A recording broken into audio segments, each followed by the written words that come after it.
J Drone here, and we are out with the Firefly Q6, also known as the Hawkeye camera, and we have it on our MJX Bugs 3. It's pretty windy out, and it's also pretty dark, although you can't really tell that with the camera here because it's adjusted very well. You can see the clouds. The clouds were much darker. If you actually want to see how dark these clouds were, I do have the head cam view of me flying this. That's already loaded here. If you want to go back and look at that, you can tell how dark it was. This is a wind flight. If you have this in full screen, you may notice as I'm descending or pitching heavy, we do get very minuscule amount of jello. I didn't have the strap completely flushed with the body. I did have it positioned downward because I didn't want to catch too much of the arms, although you can see 2 spots in the arms, which I think that kind of looks cool. So this wasn't secured really well to the point where it was completely flat like we did on the Striker and like we did on the MJX Bug 6. So with the wind and also it not being completely flat, I do attribute that probably to why that we got a little bit of jello in it. But again, it's not horrible. You might not even be able to notice it if you don't have it in full screen. I'm letting you guys know because that's what I do. I give you a fair shake with things. This is the first time I've dealt with any type of jello off of this camera.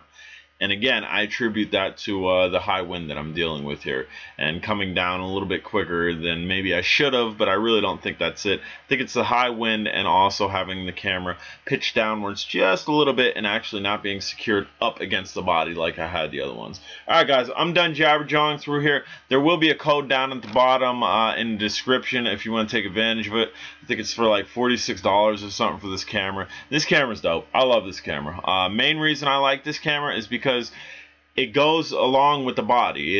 It's flush with the body unless you do what I did today and had it pitched downward a little bit. But even so, with it pitched downward a little bit, it's still not hanging as low as a GoPro would, as a scam cam would. You really don't have to worry about clearance with this because it's generally uptight against the body.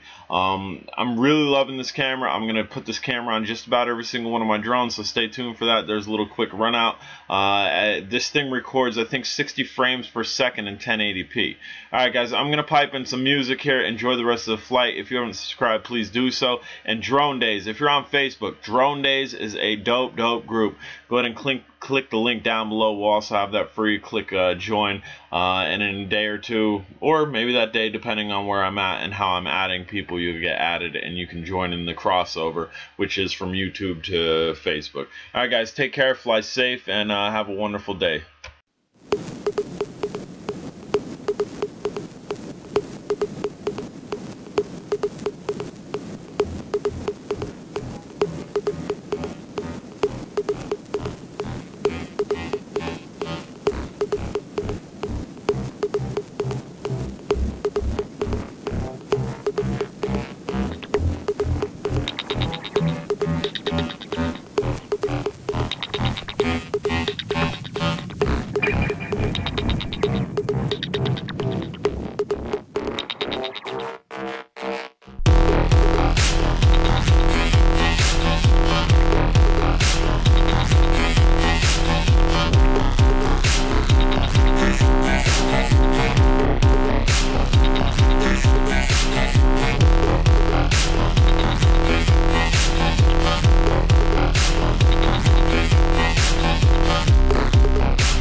Motor's off, and we are going to turn our camera off simply by pressing right